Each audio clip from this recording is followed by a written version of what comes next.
There we go. Okay, shall we begin? Yes, I'm ready. Okay, so it's a great pleasure today to have David Treuman, and he's going to speak to us about a symplectic approach to the Fargues-Fontaine curve. Yeah, I prefer a look at to approach to. Oh, sorry, sorry. Yeah, so just, You're not going to approach, you're just going to look. Yeah. Okay. So thanks for inviting me, and thanks for coming to my talk. Well, this is not wise, but I'm going to start. I'll give two parts to my talk, I guess. And the first part, I'll sound off about the p-adic numbers, about which I'm not very knowledgeable, but I'll try to say something useful about the Fargues-Fontaine curve. Okay, and the FF curve. And then I'll talk about work with Lekili, which does not actually use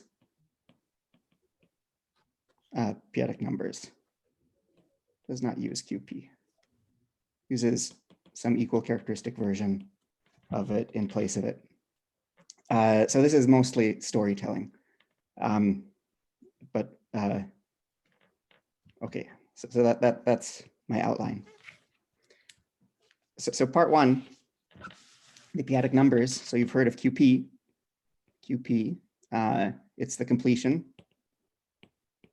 of Q, of the rational numbers, in a metric where p to the n, it goes to 0 very fast as n goes to infinity. And it contains lots of transcendental and algebraic numbers. It contains like e to the p, square root of 1 plus p, but not every algebraic number. So it doesn't contain square root of p. Okay. So the only way I know how to do this is to scroll down, probably too fast, but so things will disappear as they're written. And I'm sorry about that.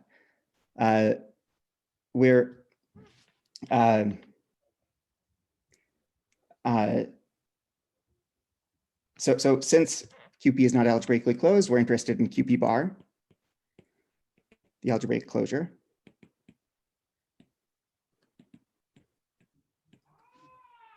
Algebraic closure. But QP bar, unlike the algebraic closure of the real numbers, QP bar is infinite dimensional over QP. And because of that, QP bar is not complete.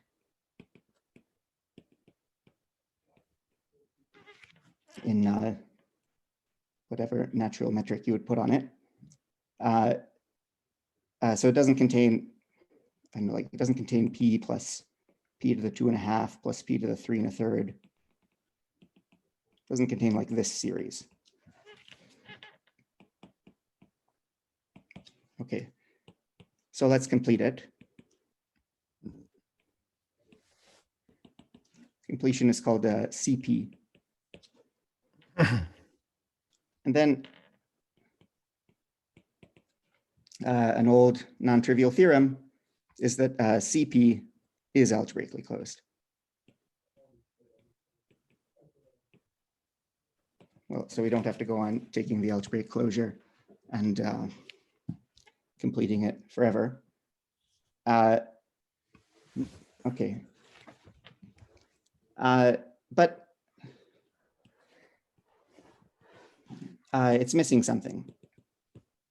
It's at least missing the number pi. Okay. And the way, like the high-tech way of saying what that means is that, you might like to compare the cohomologies of some varieties defined over QP. You might like to compare So if you have some variety over the p-adic numbers, you might like to compare the Étale cohomology with QP coefficients and the de Rham cohomology. These are two p-adic vector spaces. Oh. And you'd usually compare that by doing some integrals. Well,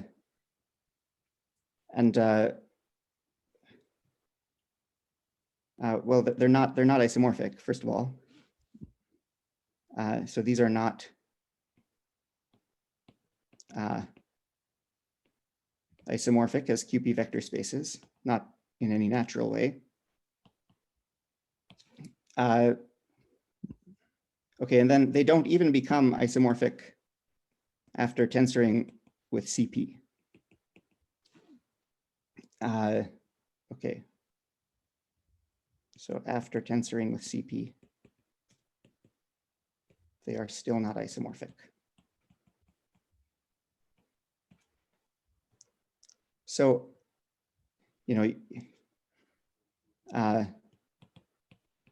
so an X is the punctured affine line. You can't define this isomorphism because, well, the integral of dz over z is missing. Does not belong to CP.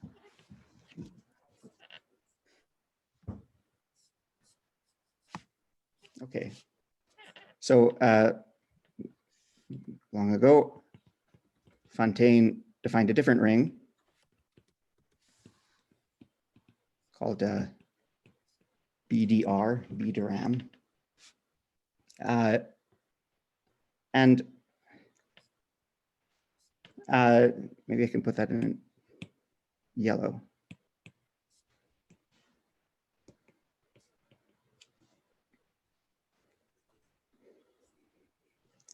And if you tensor these, so this is some p-adic ring. And if you tensor these with these cohomology theories with this ring B de Rham, well, okay, now these do become isomorphic in a natural way. So Fontaine showed. Okay, well, he showed this yellow isomorphism.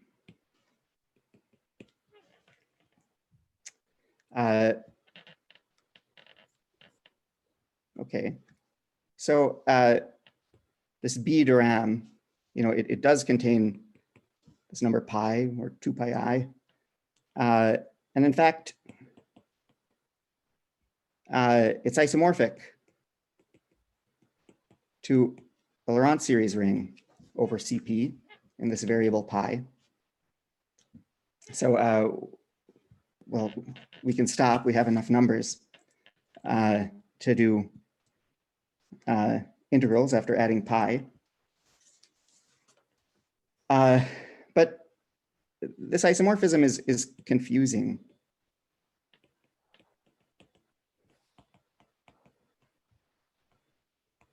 Something confusing about this isomorphism. So there's no, well, it's not canonical. I guess maybe pi is sort of canonically in there, but there's no preferred embedding of the constants into the string B de Rham. Okay, and that's one of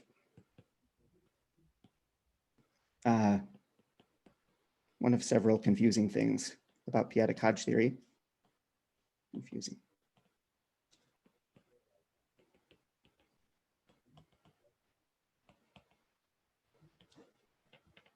Okay. So Fargues and Fontaine, 2009 or 2010.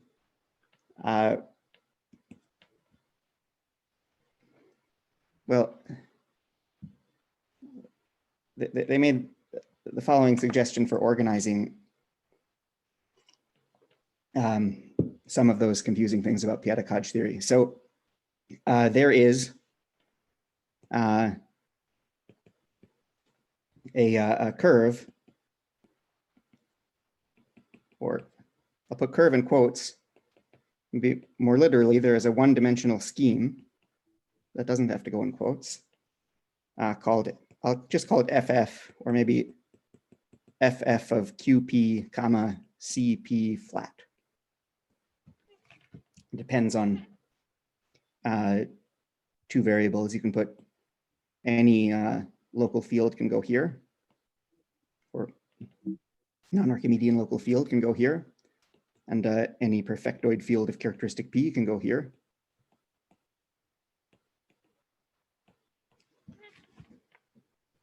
But okay, let's talk about QP and CP flat for a few minutes.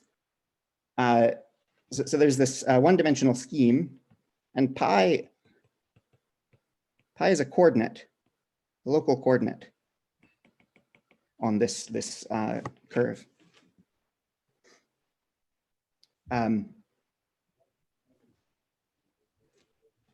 There's some kind of map from, well, a scheme theoretic map from spec of B de Rham to this curve, this other scheme. And this spec of B de Rham, it's not canonically, but it's isomorphic to the Laurent series ring in one variable.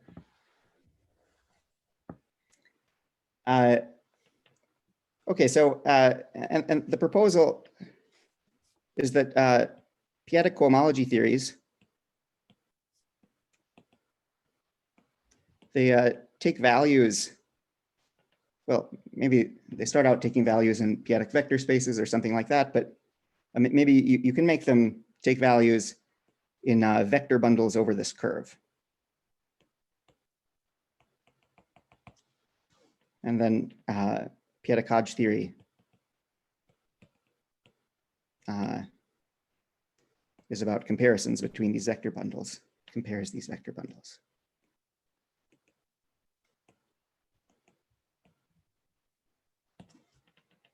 And Piatek-Hodge theory is confusing because this curve is a very unfamiliar kind of one-dimensional scheme.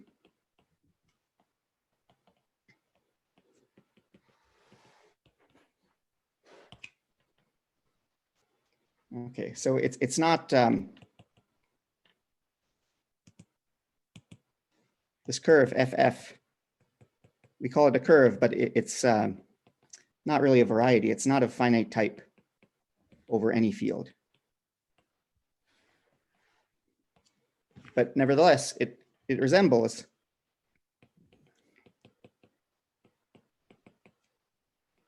well, it has something in common, some things in common with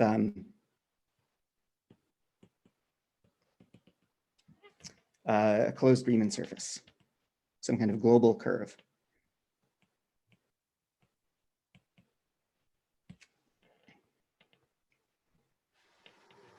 And you know, it's because it's not of I meant to write finite type. Because it's not of finite type, there's something weird about it, but it's not weird. Well, at least whatever else you can say against this curve, it's at least defined as proj of some graded ring. Or anyway, it's isomorphic to proj of some graded ring. And okay, so the 0th graded piece of that graded ring is the Piatek numbers, but it's not a finite type over the Piatek numbers. It's certainly not a curve over QP. So the way it resembles a curve is in some other way. Okay, so for example, so being a curve or a one-dimensional scheme, It has, a generic point.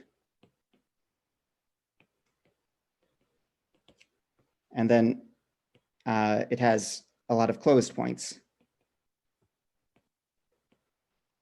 and no other kind of point.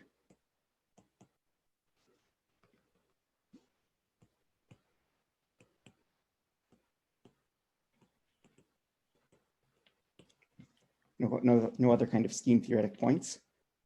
And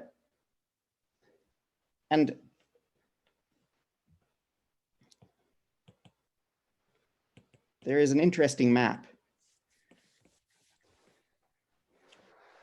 from these closed points.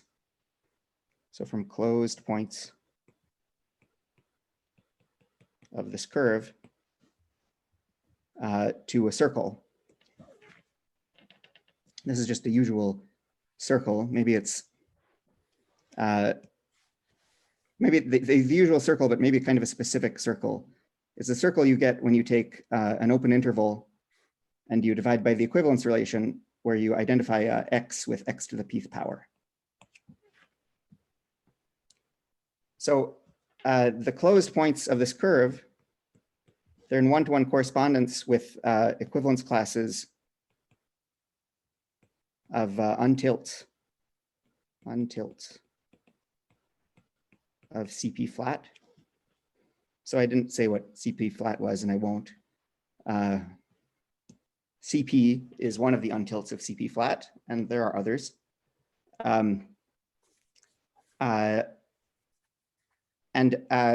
You send this untilt, each of these untilts, I'll call it C sharp. I don't know if that's how people use that symbol, but let me call it C sharp. So you send C sharp to, well, this C sharp, it contains the number P. It contains 1 + 1 + 1 P times, and you send C sharp to the absolute value of P. The C sharp, it also has a norm. So you send it to the absolute value of P, and then it's really some equivalence classes of these. So you send it to the equivalence class of that, that absolute value. So this is a map to a circle. And in some dreamy way, Yankee and I are doing or trying to do SYZ, if you know what that is, for this map. For this map here. So it's as though, okay, and to explain that, I'll have to, okay, I'll back way up, and then I won't ever bring up the p-adic numbers again, and I'll switch to maybe a less interesting case of this other kind of local field.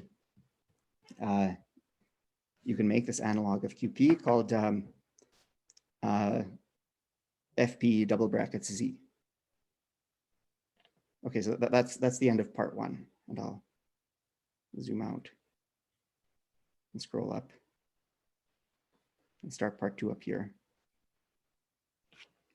Can I,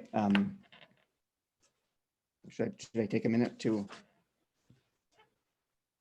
maybe I prefer I didn't, but to solicit reactions.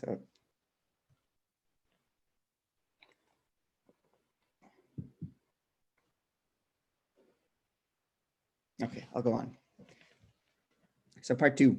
So I'll write T, let's see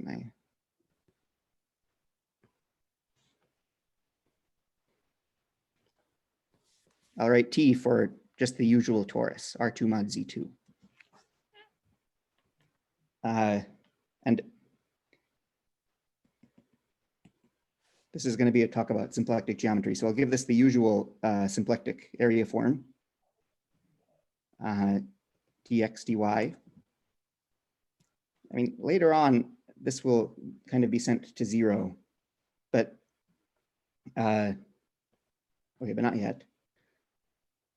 Okay, and I'll draw a fundamental domain for the torus. So here's a fundamental domain of R2 mod Z2. And can make a notation. Okay,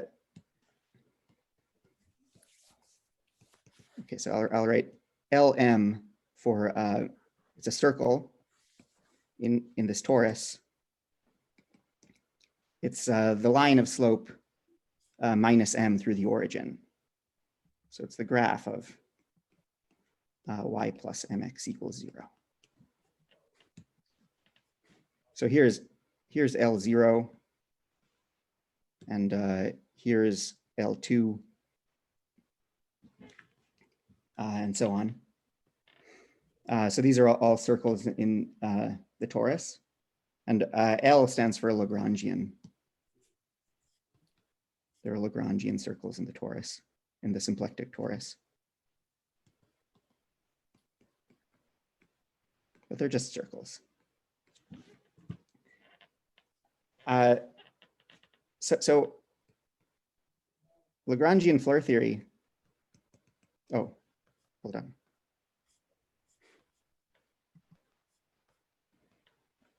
Okay, so if you have two different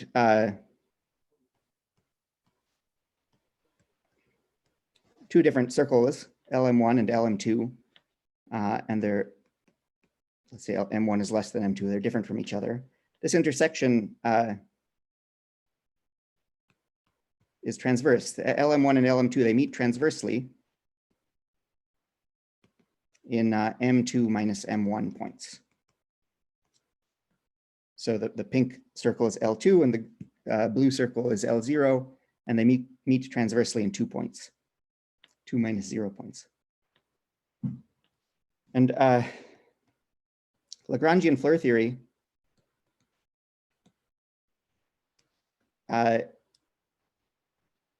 well, it's about the group.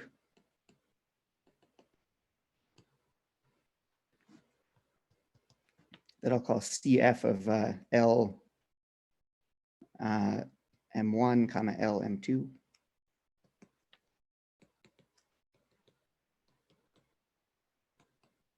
It's the free module generated by these points. And again, Lagrangian Floer theory, it's about giving these groups some algebraic structure.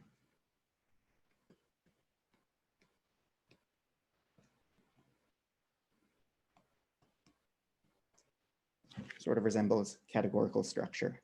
So in particular,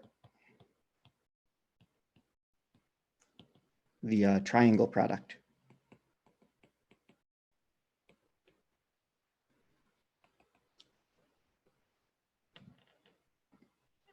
So this is a map. So whenever M1 is less than M2 is less than M3, you have a map from this group, CF LM2, LM3, times CF LM1, LM2, to CF LM1, LM3, just like a composition law in a category. And it's defined like this. So you have some intersection point between LM1 and LM2, let's call it X, and you have maybe X prime in between LM2 and LM3. And you send this pair of intersection points to a formal linear combination, so to a sum over, well, some other intersection points, y times a complicated expression.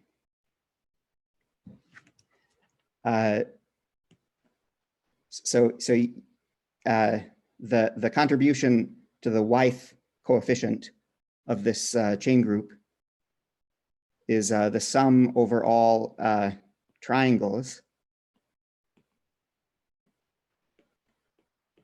Well, okay, rigid pseudo-holomorphic triangles, but they're just triangles.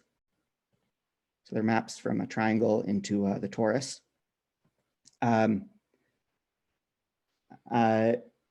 Okay, times, well, there's some sign times t to the power of the area of that triangle. Okay, so what is t? And well, t is an element of this ring R, and so more about t and R in a minute. So U, it runs through these rigid pseudo-holomorphic triangles, these triangles. They have vertices at x and x prime and y, and one edge each on LM1, LM2, and LM3.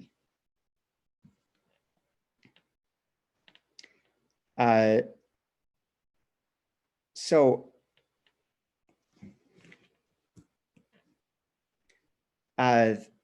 this is an infinite sum.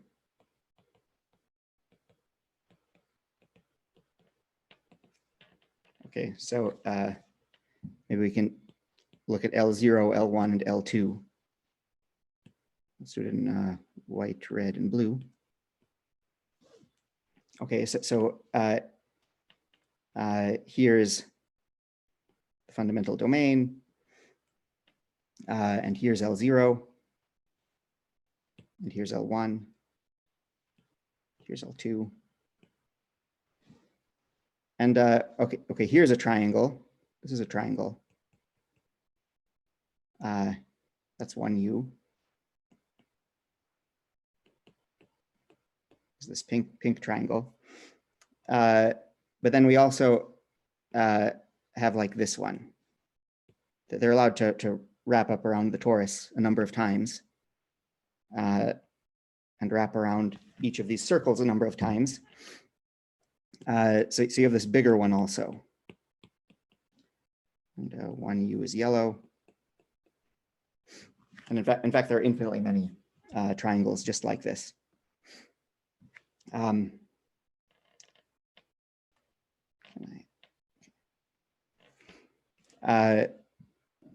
they each contribute something to this infinite sum. Maybe I can mention here that this sign, I mean, you have to make some choices to define this sign, but in the present case, it can always be taken to be +1.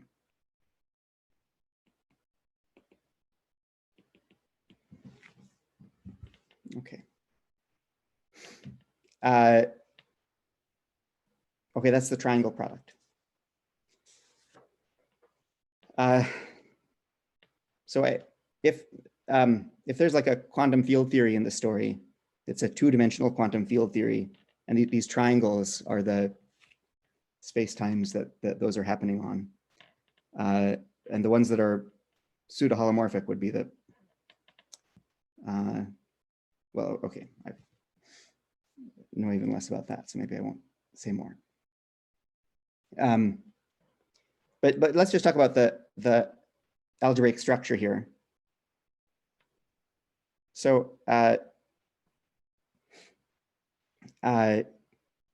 so shearing, the Dane twist, it gives a identification in a natural way, canonical identification. The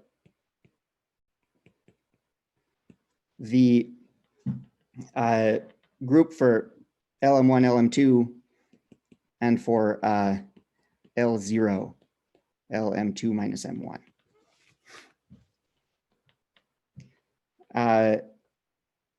So there's an old idea of Seidel is to use this in this situation and more general situations, use this to package the triangle products into a kind of more familiar structure. just into a ring structure, graded ring structure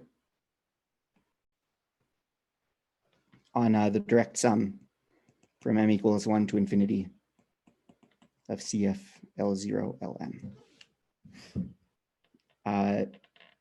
And then I guess we'll just add here in a formal way. We'll put the 0th graded piece to be our ground ring R. It would be better.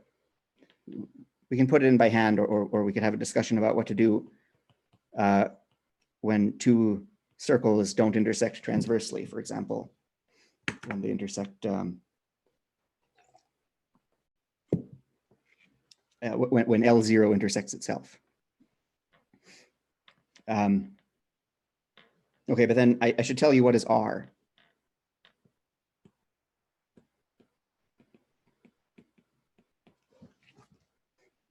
So there's some flexibility in choosing it. So it should contain a ring that I'll call C of constants. And then it should contain this element T and all necessary powers of it, typically real powers, because the areas of these triangles, they could be some real numbers. And then it should be complete in a topology that makes all these infinite sums converge.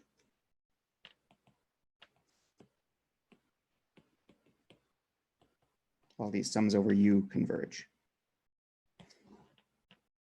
Okay, so the conventional choice is to take R to be the Novikov completion of basically the group algebra of the real numbers.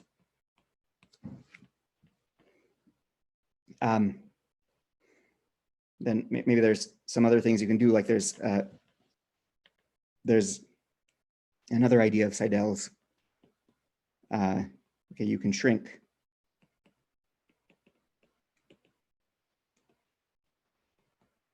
those coefficients just to the usual Taylor series ring. If you, but by using a more combinatorial definition of area. I'll just write with care. This is Seidel's relative Floer theory.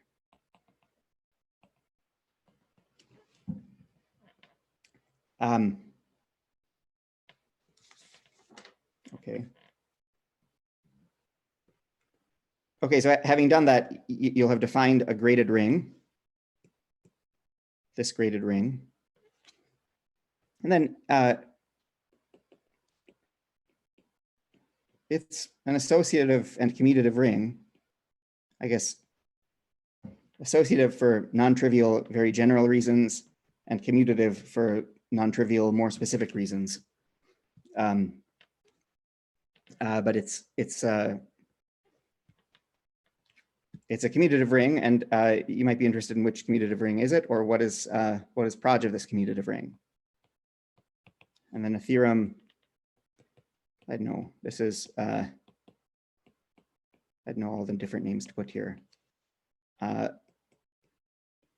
was an early example of mirror symmetry, of homological mirror symmetry in the sense of Kontsevich. And in the version that I'm telling it, this relative Floer theory version, it's worked out by Lekili and Perutz. And then an older version over C was worked out by Polishchuk and Zaslow.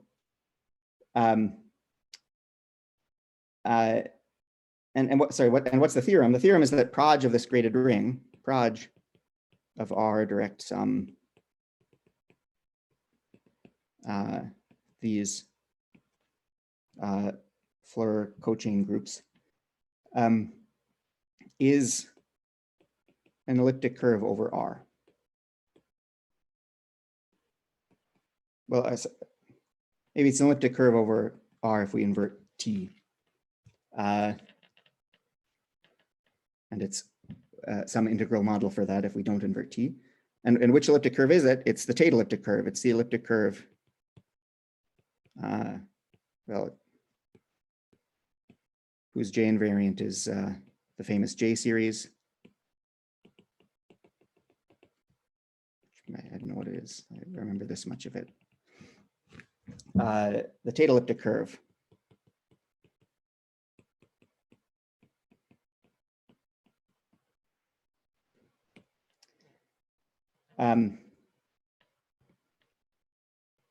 Okay. And then, if this is maybe a central computation, and then because of this homological mirror symmetry holds, there's a equivalence of categories, coherent sheaves on the elliptic curve, this Tate elliptic curve, and the so-called Fukaya category of the torus. And the proof,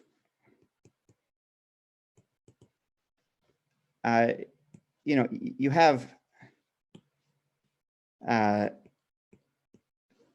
some intersection points between L0 and LM. Oops. So here's an intersection point. This is XMK. I guess here it's X4, 2. Maybe it's X41. I'm not sure which way of indexing is best. Let's say call it X41, I think. We have this intersection point, and the proof is that you can write down a theta function that matches this. So matches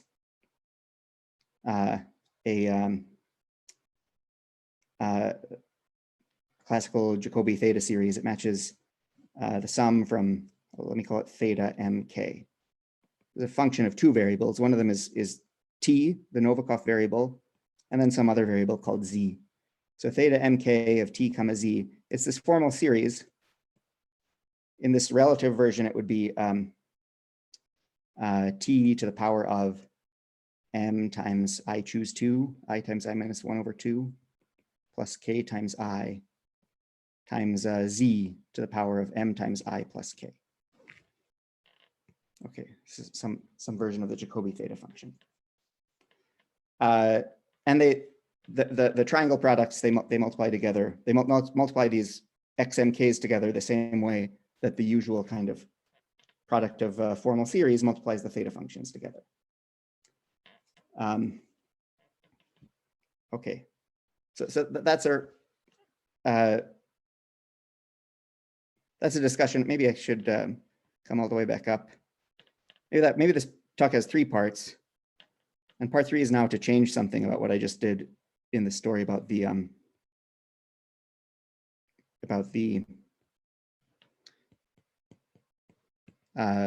mirror symmetry for elliptic curves. Let's change something. So what I'm going to do is I'm going to equip this torus with a locally constant sheaf of rings. Wait, sorry, are you finished with the... Will you say something more about this proof? Which group? The one, well, this mirror symmetry proof that the derived bounded category on this Tate elliptic curve is the Fukaya category on T2. So, I mean, I can just ask you, so you just constructed these theta functions. What do they have to do with the derived bounded category? Sorry, they have very little to do with the derived category. They have a lot to do with this ring. This is a proof. This is a proof of this ring. That this ring is what I said it is, or that proj of this ring is what I said it is. So theta functions are that is also so. Yeah. So functions on an elliptic curve, aren't they? That's absolutely true. And there are in fact sections of a line bundle on the elliptic curve, and yes, okay. There's sections of a line bundle on an elliptic curve. And what are those line bundles? Yeah, I can say this much. So what's happening in this equivalence let me say this much and then say nothing else. Okay, we have all these. What's a typical object of a Fukaya category? A typical object of a Fukaya category is a Lagrangian submanifold. So LM is an object of this Fukaya category. And which object does it match under this equivalence? I don't know what colors to use. Let's keep on using yellow. It matches the line bundle. It matches like O of M. How do you write the identity in an elliptic curve? Like P sub 0, where P0 is the identity element of the elliptic curve. So if you think about maps between these line bundles, those are also sections of a line bundle, and those are theta functions. Right. And then this LM maps between these Lagrangians, these circles. They are intersection points. That's how you start talking about the Fukaya category. You say, well, let's try to make a category where the objects are Lagrangians and the maps are intersection points. Okay, another composition. I should ask these questions now because morphisms in the Fukaya category are just the number of intersection points between the two given objects? Well, they are linear combinations. They're formal linear combinations of intersection points. Just like this. So this formula is yes. This formula you could have. So one warning is that the Fukaya category is not a category. It's at best an infinity category. But in any case, you have something called objects, and between two objects, you should have something called morphisms. And this is how you would define the morphisms. So they're formal linear combinations of intersection points between two Lagrangians. So here's one morphism from blue to pink, and here's another one. And then you could take some linear combination of those two, and that's a third one.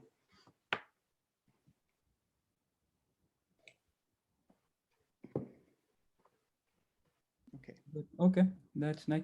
Actually, another question that I had, so somewhere you use that Dane twists and sharing gives a canonical identification between two of these CFs. Dane twists and sharing along what? Well, I guess along the kind of vertical circle. You Dane twist along. I think it was after this. Yeah, you Dane twist along, but I can draw it right here in this fundamental domain. Dane twist along like this circle here. You shear fixing that circle. Okay, so I would take L0 as the A cycle and this white line as the B cycle in physicist terminology. Yeah, exactly. And you would fix one of them, and you would send the blue one. You'd send L0 to L1, but fix the white line. Or you might do that a bunch of times in a row, but always fixing the white line. The identification was between CF LM1 LM2. I think after this. Yeah, here it is. One, right? Yeah. And, L0 LM2 minus M1, and it should remind you of an identification between like Ham from O M1 OM2 and Ham from O to OM2 minus M1. In a category of vector bundles or derived category of vector bundles or anything like that. So it should remind you of.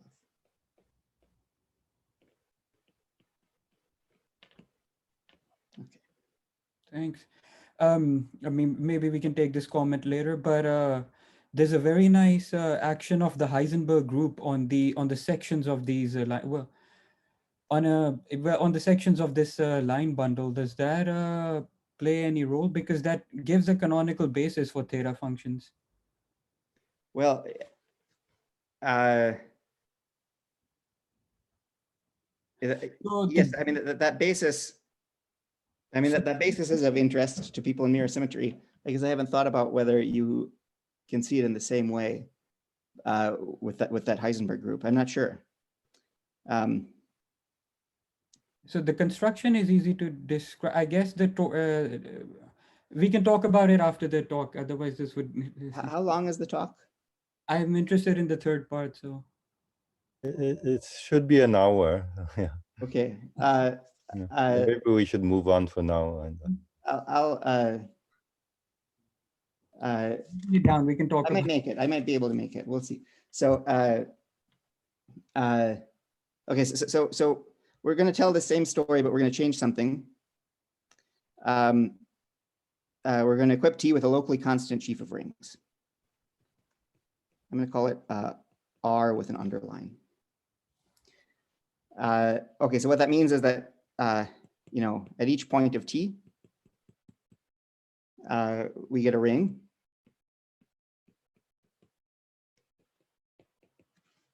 And then, which is actually, it's going to just be isomorphic to the old ring,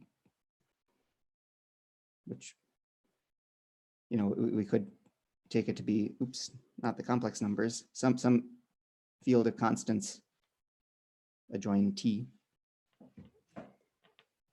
And then a path from one point to another, it should give a holonomy map that I'll call nabla gamma from Rx to Ry. A ring automorphism, ring isomorphism.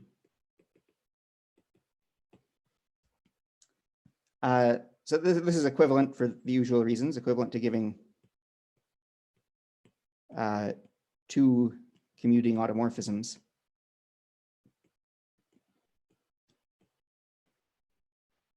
Of R. I guess I'd also really like nabla gamma of T or of T to the A to always be equal to T to the A. So it doesn't change this Novikov parameter at all. It's only touching the constants. And this is equivalent to giving two commuting automorphisms of C, or just of C, yes, of C. So I'll call them, you know, you have let's call them sigma and sigma prime, sigma in this direction and sigma prime in that direction. And then usually, well, not usually, the only case that I'm interested in, that I have something to say about,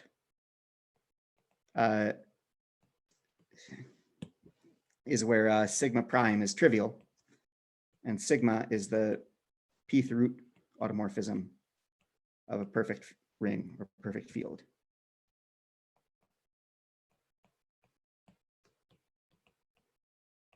Perfect field C of characteristic B. Sorry for the handwriting. Okay. And then we'll define the Floer chain groups in about the same way. So we have LM1, LM2, but with coefficients in this sheaf of rings. And it's going to be the sum over the intersection points of LM1 and LM2 of the fiber of this ring R at the point X. So it's almost identical. It sort of looks like a free R module. And it is a free R module. But it has many different R module structures.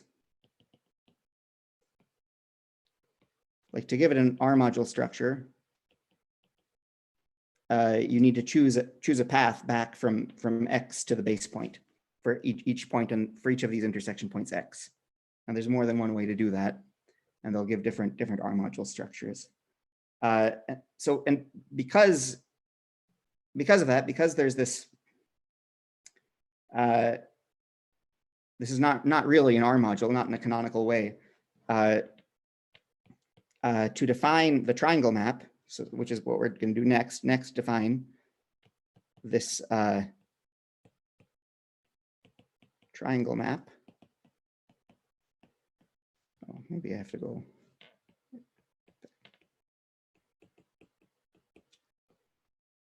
Okay, to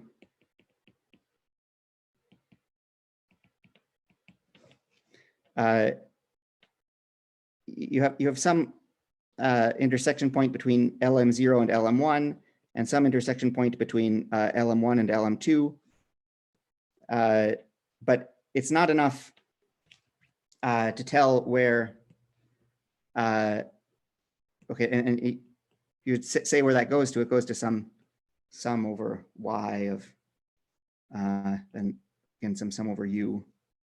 It's going to have about the same form, but because these are not really R modules in any canonical way, this map is not going to be a, the map that I'm about to define is not it's not bilinear. It's not R bilinear. So to really tell what it is, I have to tell you where it sends AX and BX prime, where this A belongs to the fiber of R at X, of the sheaf of rings at X, and this B belongs to the fiber of R at X prime.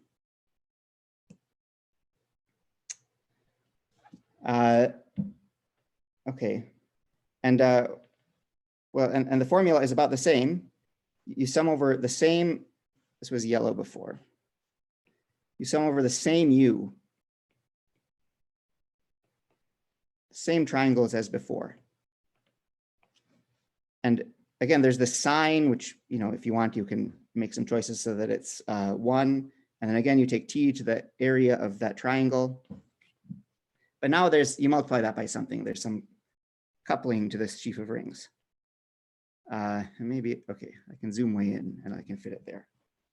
So you multiply it by something. So what do you multiply it by? So here's our fundamental domain. But no, here's a triangle.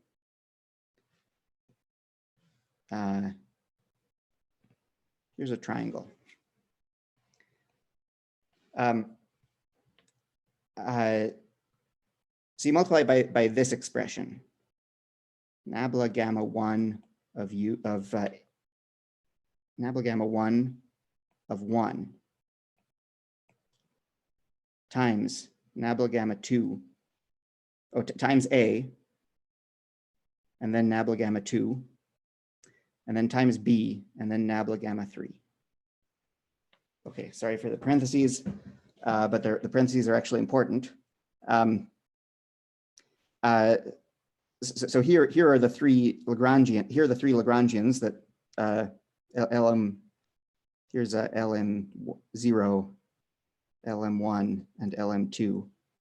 And gamma 1 can be this path. Gamma 1 is this path, and gamma 2 is this path, and gamma 3 is this path.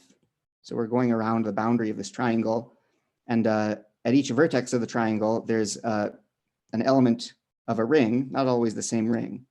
So here we had, what color were they? They were red and pink. So here's A times X, and here's B times X prime. But you know, you can combine A and B, which are in different rings, into an element of the fiber at this so-called output vertex of the triangle to get a bunch of elements in the same ring.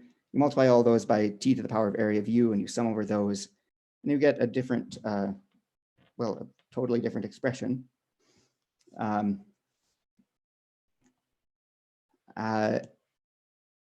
Okay, maybe I should wrap up. So then I'll just say that if if sigma prime is 1, so if the monodromy is only interesting in one of the two directions on the torus, so if R has only one interesting holonomy,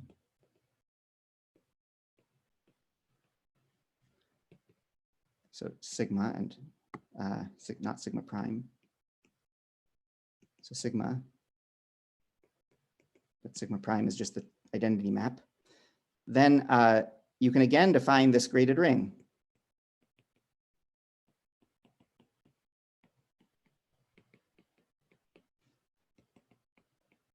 well, it's a graded ring without unit. Let's leave off the unit for a moment, the 0th graded piece. We'll leave off the 0th graded piece. So this is a graded ring without unit for now.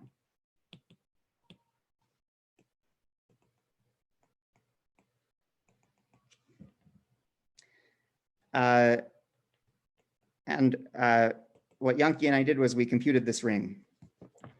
So the theorem is that this ring is the Z double brackets T by linear, not bilinear. Come on.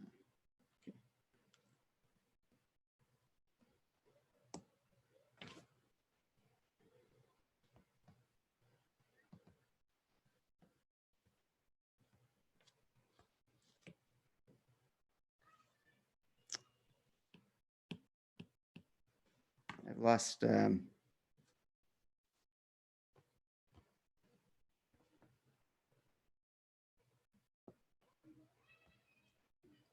the ability to write. Oh, here we go. Wait.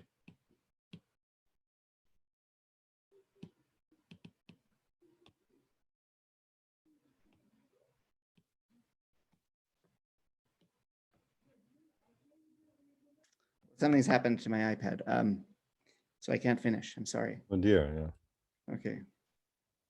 Hmm. Well, this ring is what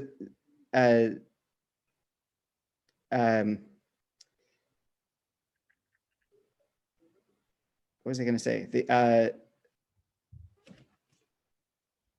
It's the Z double brackets T linear span of functions that resemble those theta functions.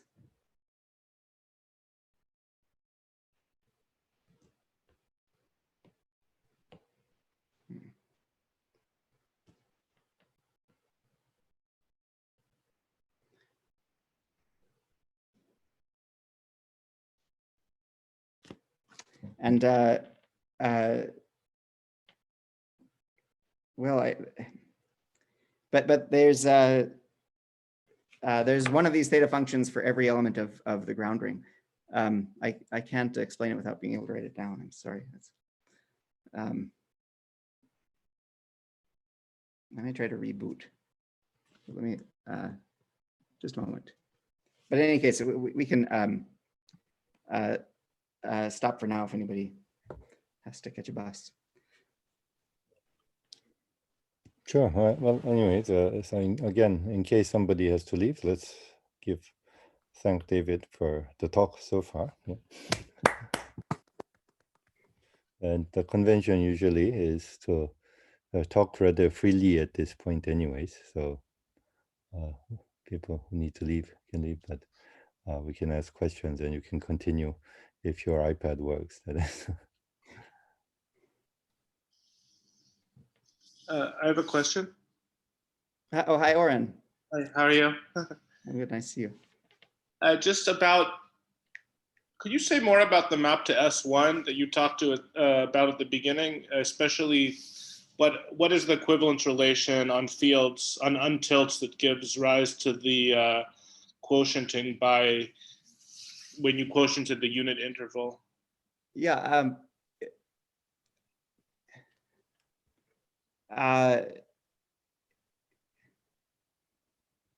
So there's something, maybe it's not a scheme, there's some covering space of the Fargues-Fontaine curve. There's just a z-fold covering space.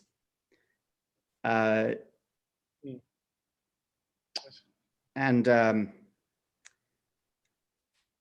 so the equivalence relation is the action on that. On that covering space.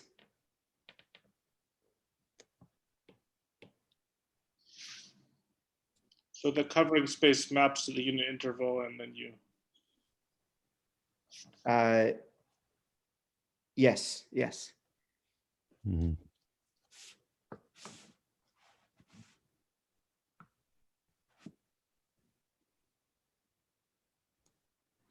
So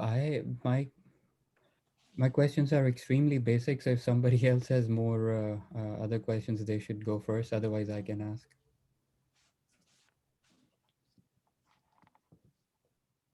I also have a basic question. I don't know. Okay, so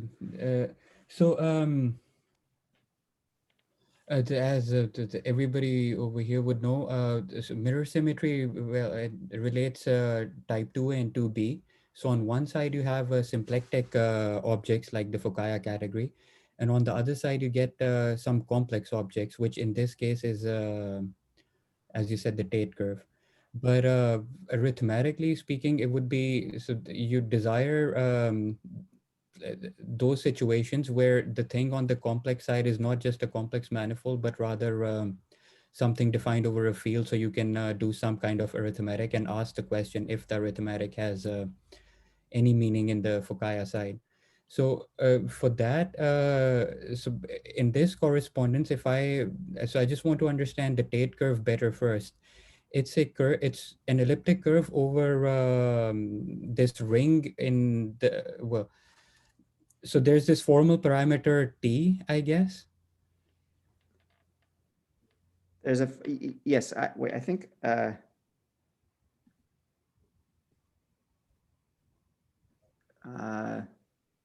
hold on. And Okay, no, go on. Yes, there's a formal side, parameter t. I thought I was ready to share screen again, but I'm not. But I will be in a few seconds. okay, so But then go on. just on the Fukaya side, first of all, you played the game when the T2 was of area one, let's say, so it was the square triangle. No, sorry, it was the square basically. Yes. And perhaps well, if you change the lattice, maybe the Fukaya category doesn't depend on that, or does it? So if instead where you have some other parallelogram. Yes, it does not. Wait, yeah, that's right. So there's, I mean, the shape of the lattice is not a symplectic invariant. So the difference between a square and a parallelogram is Makes no difference on the Fukaya. makes no difference. So you can say that because of that, there's this group action, this SL2Z, or maybe some central extension of it is going to act on the Fukaya category, and it therefore also acts on the derived category of an elliptic curve. That's an interesting observation. And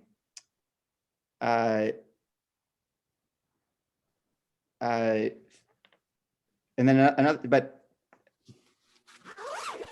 another thing you can do, you can vary the size. You can actually vary the area of this triangle, not triangle, Square.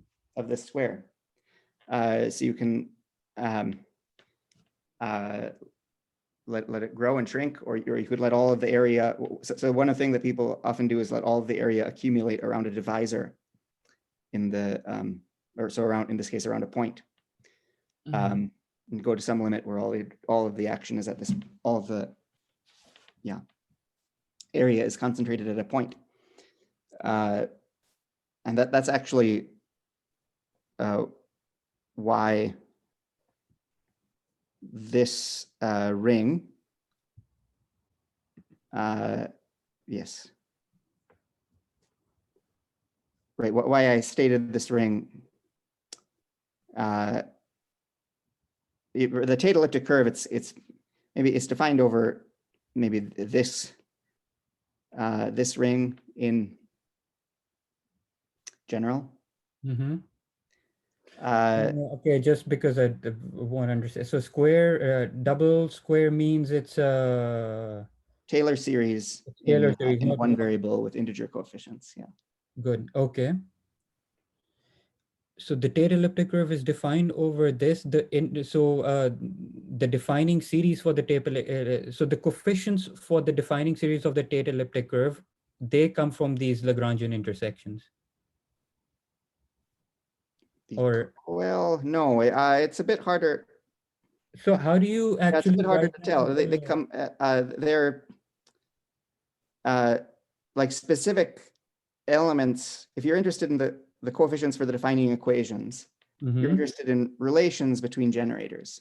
Okay, so the generators are specific functions, but then yeah, maybe you could tell a story about what those, right? So and then the relations are maybe some Eisenstein series or something like that. And I don't know if you could tell a nice story about where you found, like if so you have these Eisenstein series with integer coefficients, and could you tell a story about those integers counting some problems, counting some triangles in a torus? I'm not sure, but that's not quite how. That's not quite how this goes. Oh yeah, I think Well, that might be exactly what Tim and Yankee did, is work out those relations in some categorical way. I'm sorry, wait, now I'm just babbling. I'm not sure. so how do you define the J invariant for a curve defined over this ring? If I just think of the J invariant, I don't know if I can remember the definition of the J invariant, but an elliptic curve over, and moreover, this ring is not an algebraically closed field, so it's not really enough to say what is its J invariant, to say what is this field. Saying that it's the Tate elliptic curve is a more specific thing to say about it than what its J invariant is, if I understand the theory of elliptic curves. But sorry, say that again. I think that yes. So saying that an elliptic curve is the Tate elliptic curve, that is telling which curve you mean more specifically than telling that you have an elliptic curve whose J invariant is this series. That's all I mean. The Tate elliptic curve, that's an elliptic curve with J invariant this series, but then there are some others.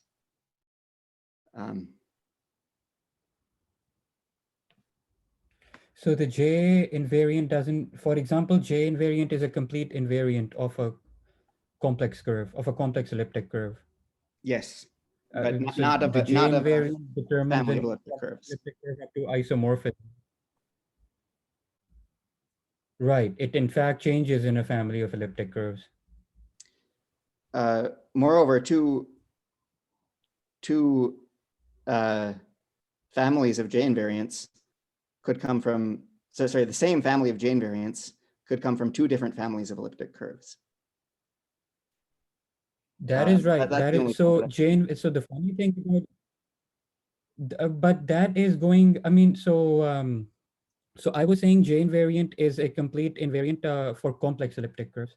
But you're obviously right. If you take two elliptic, it's very possible that you have two elliptic curves which are defined over Q, and but they're different as elliptic curves over Q, but their J invariants are the same. So that essentially means that the two elliptic curves over C become the same. Mhm. But up to at the level of that's the thing. So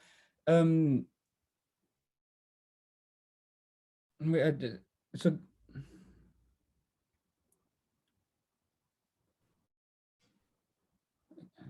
so this state elliptic curve, can I think of it as a family of elliptic curves then? Yes, exactly. It's a family of elliptic curves, and the parameter of that family is called T.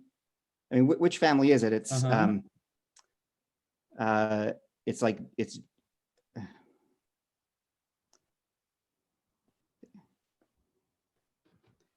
which family is it?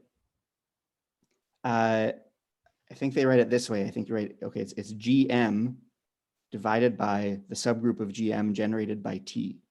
So this is some version of GM defined over a Over is R? it safe to call it Z double brackets T? Maybe I don't know if this is quite safe. Maybe it's safer to call it this. Okay. So you can look at GM defined over this ring, and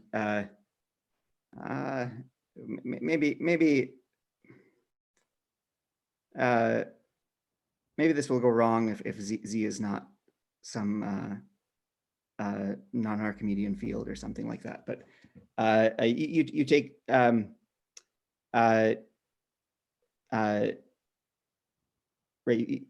you take GM and you divide by the subgroup generated by T, and that's if you think of GM as C star, this is a one-parameter family of elliptic curves parameterized by T that are not too big. So maybe by T that are have absolute value less than 1. So that's the family of elliptic curves it is. And then that turns out to be a projective variety. Okay, so now this is, okay, good. Now this is much more similar to the Tate curve that I know. So so I knew the definition as C star mod out Q to the Z. Yes, I'm sorry for using T. Where Q was the e to the 2 pi I. Okay. And now, okay, so that's, so now T is a, so this has a singular, I mean, so this family of elliptic curves degenerates as T goes to 0? Yes, it does.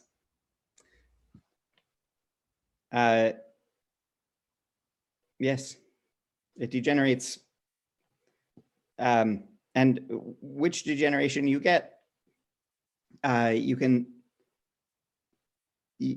play with on the symplectic side also. On the symplectic side of mirror symmetry, you can look at different degenerations. Can I bring something up, Well, actually? on the symplectic side? So maybe I won't finish this talk, but there's a version, here's just a question for anybody. There's a scheme that comes up when you send T to 0. Sending T to 0 is not where you see the Fargues-Fontaine curve. You send the Fargues-Fontaine curve when you send T to 1, which is a very peculiar thing in symplectic geometry. But if you send T to 0, you see something that is not exactly the Fargues-Fontaine curve. But so here it is. So here's a question for anyone. So if you have a, I guess let's say a perfect field. Let's say C is a perfect field of characteristic B. Okay, and you make you make P1 over C. Study P1 over C. Can I just draw it in the way that you would usually draw P1, like this? And there are 2 points on it, 0 and infinity. And let's glue them together. So here's there's an inclusion from spec C into P1, which is 0, and into spec C, which is into P1, which is infinity. But let's like this be the usual inclusion. The usual inclusion. But this one will be the usual inclusion, or this is the usual inclusion at 0. This one will be the usual inclusion at infinity, composed with the p-th power automorphism of C. So you glue this point to this point via some kind of Frobenius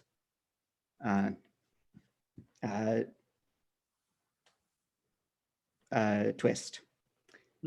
And this is I don't know, I'm curious if anybody has ever seen this scheme before.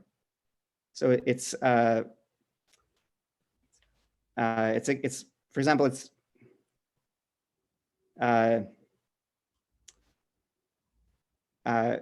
it has 2 open charts. Just as a scheme, it has 2 affine open charts. And one of them is the usual GM, so the complement of this funny point. And the other one looks like this. It looks like an order, the spectrum of an order in a Dedekind domain.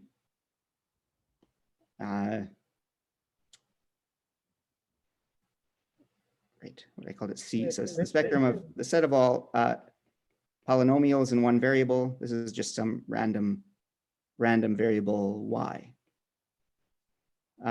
such that f of 0 to the pth power is equal to f of 1.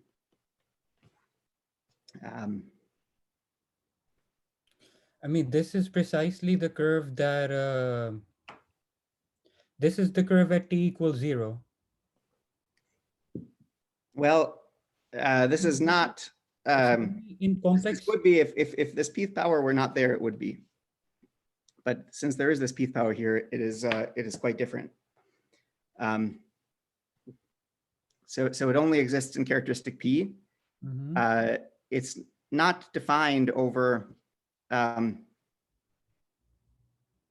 It's not defined over C.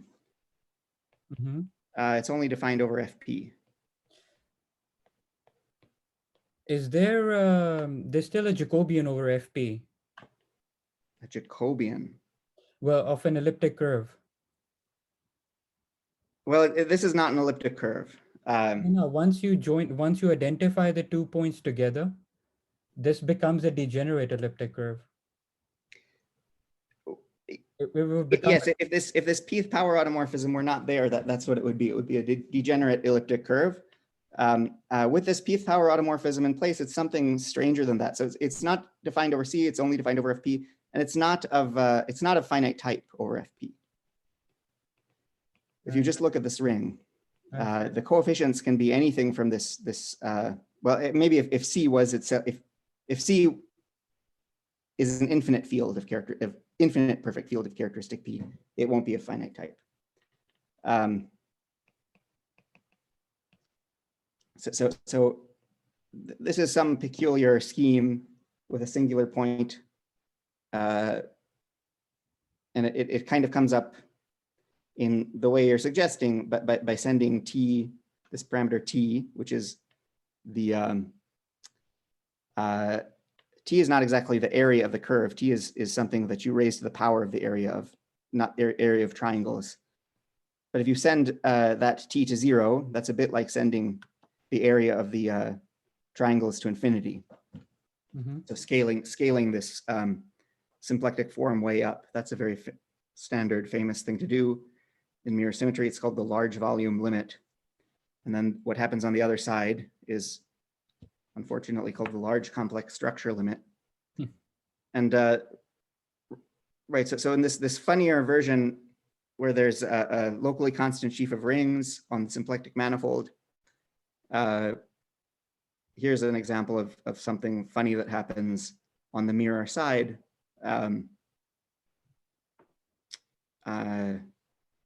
At the so-called large complex structure limit.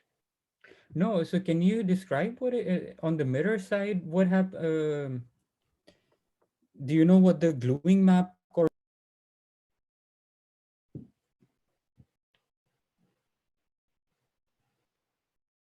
Oh, I'm sorry, I pressed mute. I wanted to start. So do you know on the Fukaya side what happens, or is there an analog of this gluing morphism Frob C?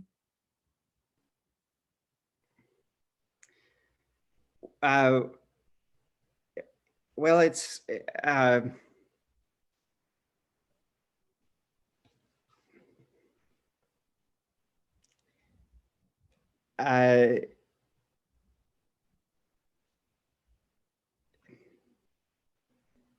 yeah, I mean the analog.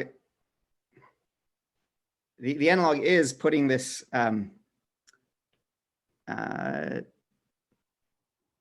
this sheaf of rings, like trying to do Floer theory, not with coefficients in some ring, which is what one would usually do, but with coefficients in some locally constant sheaf of rings. That's the analog. So this R is a sheaf of rings, and well, one interesting example is when that sheaf of rings is its fiber is a field of characteristic P, and when you go around some loops, you raise things to the power of P. I see. And one of the so that there's another parameter on the symplectic side, this Novikov parameter, and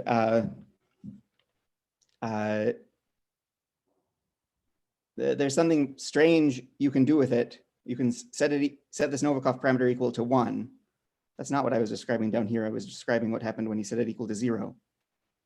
You can set it equal to 1, and you will get, well, a lot of things will break, but the things that don't break, you'll get the Fargues-Fontaine curve. That's the setting it equal to 1 is a very strange thing to do. You can see in terms of the Tate elliptic curve, you can't set this parameter in the J series to 1. This series does not converge in any Archimedean or non-Archimedean ring at t equal to 1. There's no Tate elliptic curve at 1, but that's somehow where the Fargues-Fontaine curve lives. This FF curve is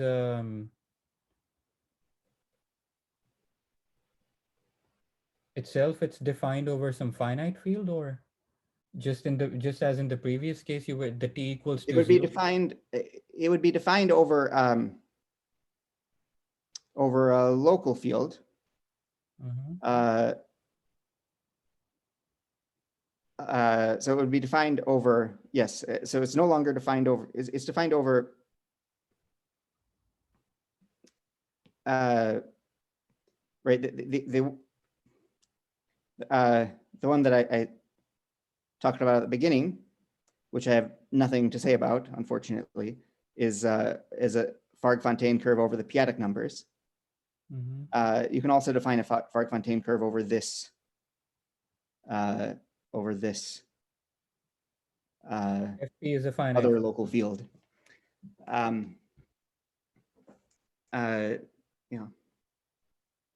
and then you can somehow spy it when you're doing mirror symmetry, and you try to twist the coefficients in this way. Could I put in a request for you to state your theorem, David? Oh, hi, Sam. Possible. Hi, David. Hi. Now that your iPad works. I just now that my iPad works. Okay. I have to go in 5 minutes, but I think I can state the theorem. Well, I can state one of the theorems. So this theorem is that this ring,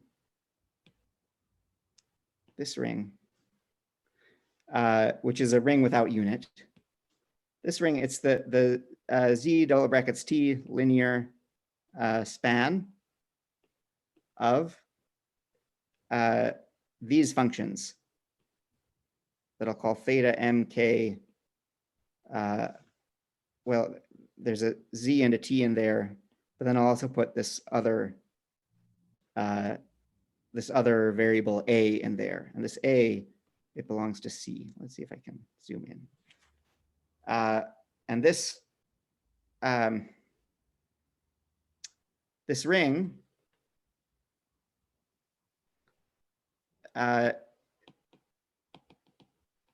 it's not this ring, this function, it's equal to the sum from I equals minus infinity to infinity of just about the same thing that it was before, which I guess is no longer in anyone's memory. But if you know the Jacobi theta function, it's or you could change some variables in the Jacobi theta function, and you'll get this one. You'll get t to the m times I times I minus 1 over 2 plus k times I, and then times this other variable z to the power of m times I plus k.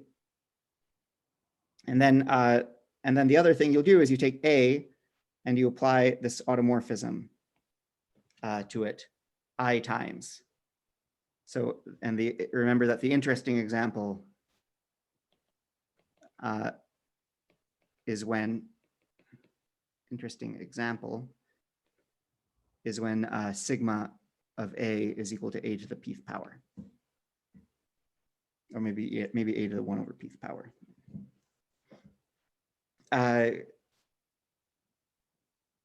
Okay. Wait, so What is the transformation property of this theta function? Somehow, now you should also have a nice transformation property for these when you combine, well, when you throw in this A from C. It seems to me that it actually has worse transformation properties. So the usual theta functions, maybe they have some modular transformation properties. Yeah, yeah. And this one does not. Not that I can see. But what it does have instead of that, or not instead, what it does have is that this is much more likely to converge, even at some weird boundary values of t. This is much more likely to converge, at least for special values, not special values of a, but at least for a that are close to 0. So if the absolute value of a is less than 1, then this might converge, even if t is equal to 1.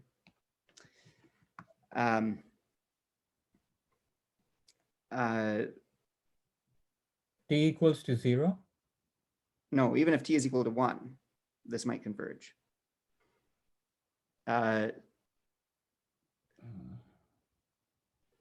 Okay, at T equals to and the reason for that is that right, when a is less than 1, and one of the bad tails of this series, you'd be taking a to some very large power of p. This would be going to 0 fast enough to cancel any. This goes to 0 very fast when n goes to infinity. So, and that's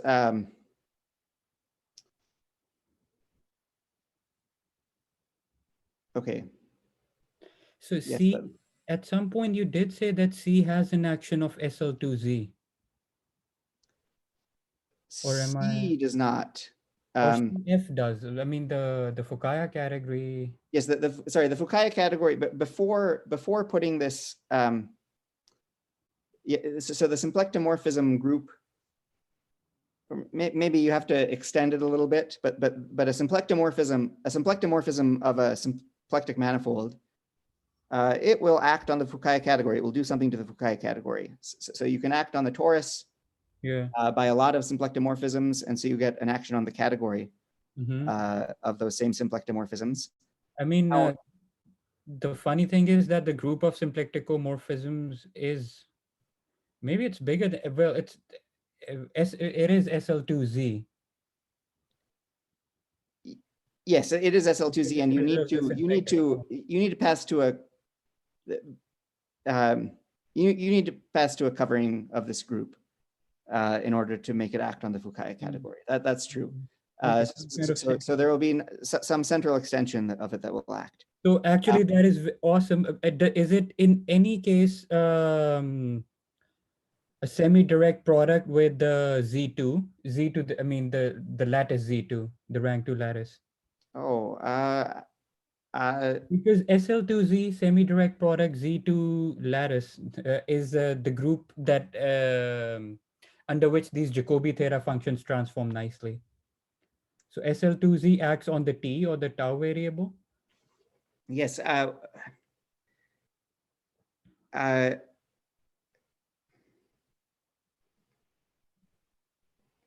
cannot say anything useful about the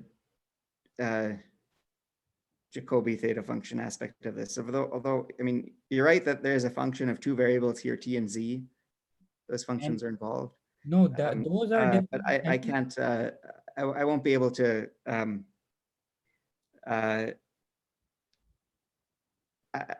won't be able to. Yeah, I won't be able to do it. No. So the point is to get the action on this third variable that you've introduced. A. Well, yes, it's not exactly a variable, but not in the same way. Is it? Maybe it is. I don't know.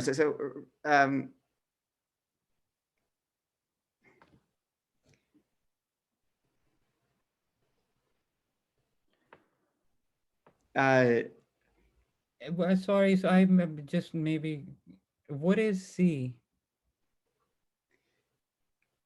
Well, here C in this theorem that I just stated, C could be any ring with an automorphism. So C is a ring and sigma is an automorphism of that ring.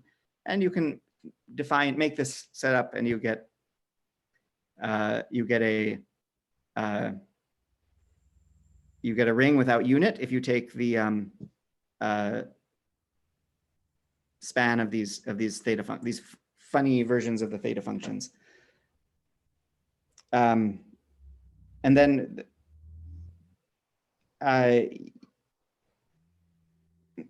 and you can get at a version, equal characteristic version of the Fargues-Fontaine curve if you take C to be a perfectoid field of characteristic P and sigma to be the pth root map. Perfectoid field of characteristic P is just a rebranding, recent rebranding of perfect fields with norms.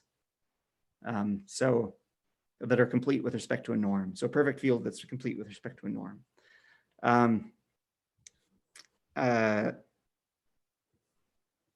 Okay. Okay. Okay. Thank you. Oh, thanks for, yeah. I guess I'd better go. So thanks for. I mean, okay. I could explain this Heisenberg thing and where that action comes on the classical theta functions. Oh, maybe it's, yeah, I can't stay for that, but. Okay. And I also am not good at Zoom. So what's going to happen if I. If you leave? If I leave, will it? Pretty sure we'll just be stuck here forever. Okay. So, well, I see Min Young is gone, but I think he's still, maybe his laptop is still open, so nothing bad will happen, I think. But okay, thanks everyone. Thanks a lot. Yeah, thanks. I'll also leave. See you guys.